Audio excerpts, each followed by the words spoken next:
Hello, this is Jordan from Lovely Loops, and I'm going to be showing you how to use our Flourish stamp brushes for Procreate. You can get this under the video at the link, and when you download these brushes, you get 8 sets of Procreate brushes. These are split up into different types of flourishing. So you have entrance stroke flourishes, which work well at the beginning of the word, exit that work at the end of the word. Then you have ascenders and descenders, and the ascenders are for loops that go up above your letters, like in the letter H, you have a top loop. Descenders go below, like in the letter Y. T-crossbars, which work well for the letter T, and then also some variations that work if you have, for example, a TH next to each other. Then you have other flourishes that go below the baseline that are not already descending stem loops, so you can actually extend a letter below the baseline with a flourish if it doesn't already do that. Then we have some decorative flourishes that aren't connected to letters, but you can use around your work. And finally, our lettering set. This set has 3 quote stamps. It also has our Loveleigh brush pen, and a monoline brush. So I'm going to show you how these stamps work, but first I'll show you with Loveleigh brush. A normal brush draws with a continuous line like this, and the way this one works is by adding more pressure, gives you a thicker line, so that gives you a brush lettered look. Now Flourish stamps are different. They are actually, let's look at one here. So if you choose one of the stamps and then you tap on the screen, it does exactly what you'd think it would do. It draws a stamp. So it's not a continuous line, it's just one shape that you're stamping down. So let's look at how these work. I'm going to use one of our word stamps here. Let's use the word thank you. You could do your own lettering with Loveleigh brush, or if you have other brushes that you use for lettering, we did provide guidelines in our set as well that you can use to make sure your letters are nice and straight. But for now, let's make it easy and use this stamp. So let's do the word thank you. And I'll just stamp that right down in the middle of my canvas.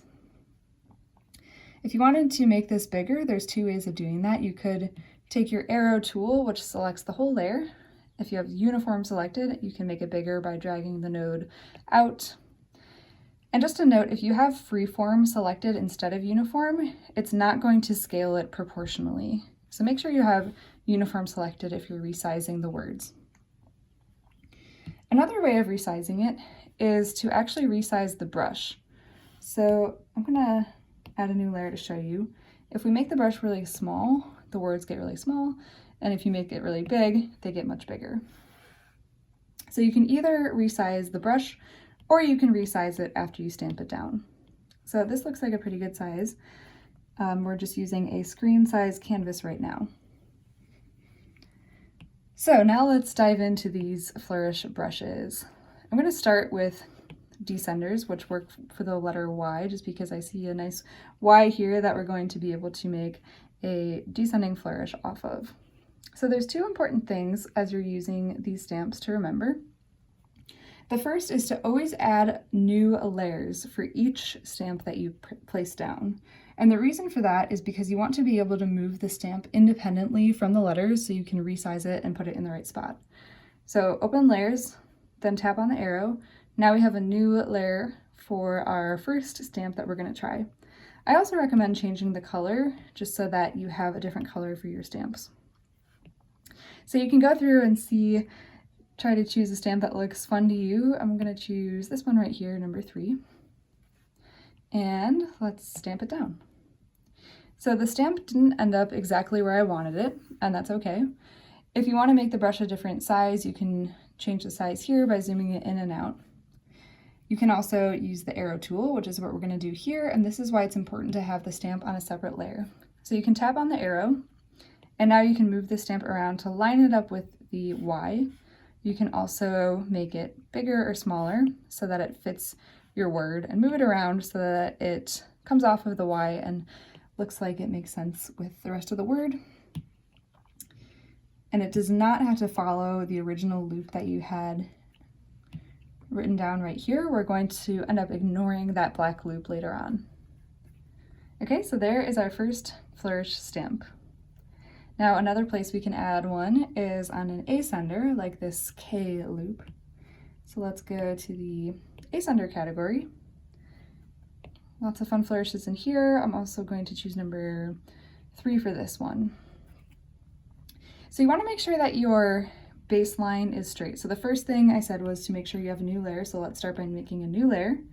Then you want to make sure your baseline is straight. So right now, my baseline where the letters are resting is parallel with the edge of my iPad. So if I use this stamp, let's make it a little bigger, it's going to look like it goes with the loop of that K, right? So if I had my letters rotated like this, and you might rotate your screen if you do lettering, you want to make sure that it's not like this, because look at what happens. The stamp is actually going to still look straight compared to the iPad, but not compared to the letters anymore. So you'd have to then rotate this and try to find the correct angle. So it's just easier if you start with a straight baseline like this, so that the stamp is at the correct angle. And then you can, now the stamp is on its own layer, so we can resize it, make it bigger, move it around so that it generally lines up with the K. Okay, and then tap the arrow to make that change. Let's look at what else we have in here. So we have the letter T, so we can use these T-crossbars. If your word does not have a T, you probably won't be using any of these. So you can use a single T crossbar like this. I'm going to add a new layer. Always remember to add a new layer. And you can add a crossbar that just goes through the T like that. You can make it bigger to go through the H if you want. I'm actually going to show you a different one to use for that. So I'm going to delete that layer. Go back to my T crossbars, and since we have a TH next to each other, I'm going to use number 4 here, which goes from a T into an upper loop. Make it a little bigger, and then resize by tapping the arrow to select the layer. Now we want to make sure that the tail is crossing through the T and that the loop is going into the H. So you might have to move it around a little bit or resize it. Okay, that looks pretty good. So another category we have is our exit flourishes, which work well at the end of a word or the end of a line of words. So we already have a flourish on the K here. Let's look at this U. Again, always remember to add a new layer. Now I'm going to stamp this down by the U and use my arrow. So something that I haven't mentioned yet is that all of these stamps have this faded area that kind of fades into white. And this is where you are going to connect the flourish back into your word. So this faded area, if you're confused of where to connect it, that's going to go into your word here. And it's actually going to replace, instead of having this normal small exiting stroke, we're going to imagine that we're getting rid of that. So you can even go to your original lettering, choose an eraser. I'm using the monoline from this set, and erase that exit stroke so that you remind yourself that instead we're going to do this flourished exit stroke. You can even do that for these other shapes, like for this Y, because we're flourishing the base of the Y. We don't actually need this black loop anymore here. It's just going to go directly into that flourish. And you'll notice too, if I hide this thank you layer, you can see that this flourish fades into white where it fades back into the letter.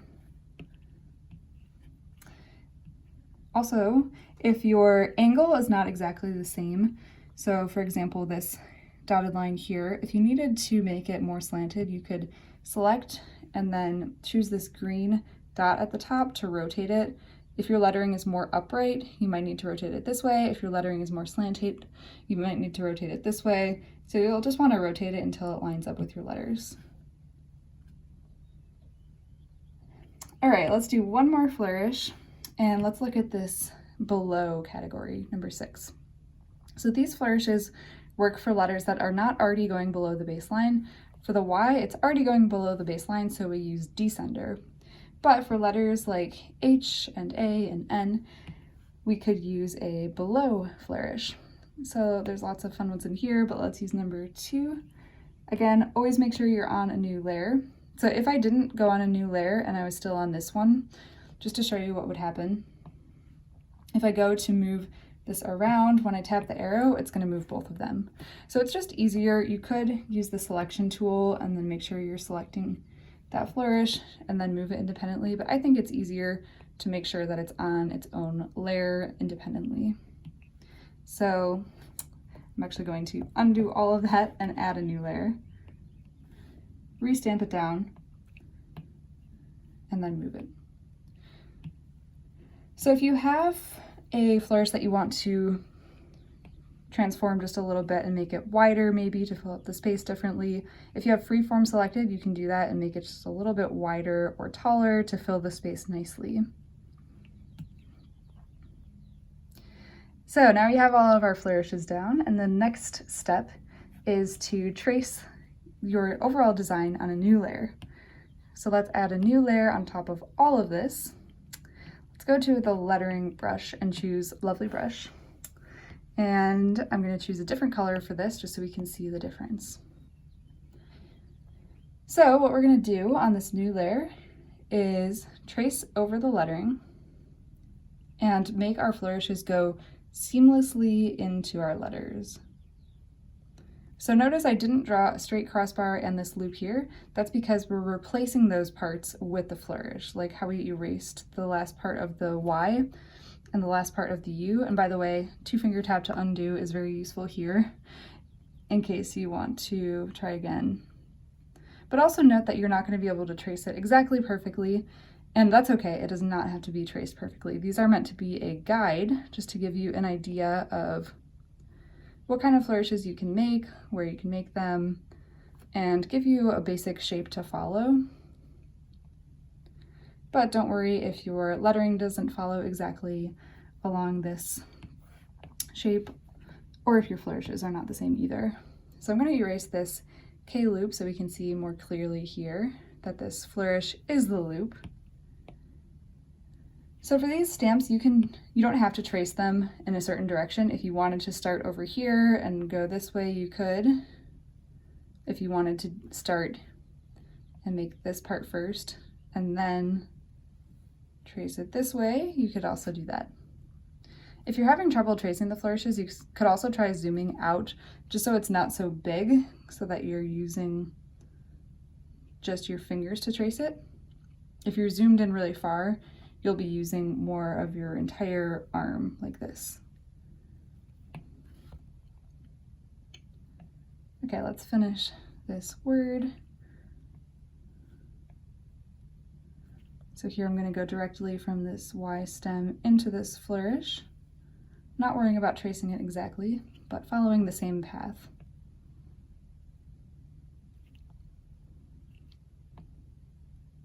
And finally, this end flourish off of the U, like that. So now we want to hide all of those other layers. What I like to do is group them first. So I'm going to select one of the flourishes and then select all of them by just swiping on the layer to the right until it turns blue, and then hit group in the top right. So now if I tap on the checkbox next to new group, it's going to hide all of them at once, and we're left with just our lettering layer in this purple color. So you can see this looks really neat. You have your flourishes that are seamlessly going into your letters. At this point, if you wanted to touch up anything on your lettering layer, like erasing or making some areas more smooth where you had things connecting together, this would be the time to do it. Another option, if you do have lots of areas that are not smooth, you could even create another new layer on top of this one and retrace the design again. Now that you have all of the flourishes connected to the letters, you could even trace this design again. I think one of the coolest parts is that you can actually test different flourishes. So for example, if we wanted to try a different descending stem loop, we could hide the one that we had, add a new layer, and try a different one. So I'll change back to the color I had, go back to my descender group, and then maybe we want to try this one, see what it looks like, move it around. I'm going to make sure it's on uniform, make it bigger, and then you can go back and forth between these two flourishes and see which one you like better. And if you decide you like this one better, then you would just end up retracing your final lettering layer using this one instead. So that's a really quick way to test different layouts and different flourishes. So if you try out these flourishing stamps, we would love to see your work. You can join our Facebook group by searching Intro to iPad Lettering with Lovely Loops on Facebook and share your work, because we would love to see how you use our flourishing stamps.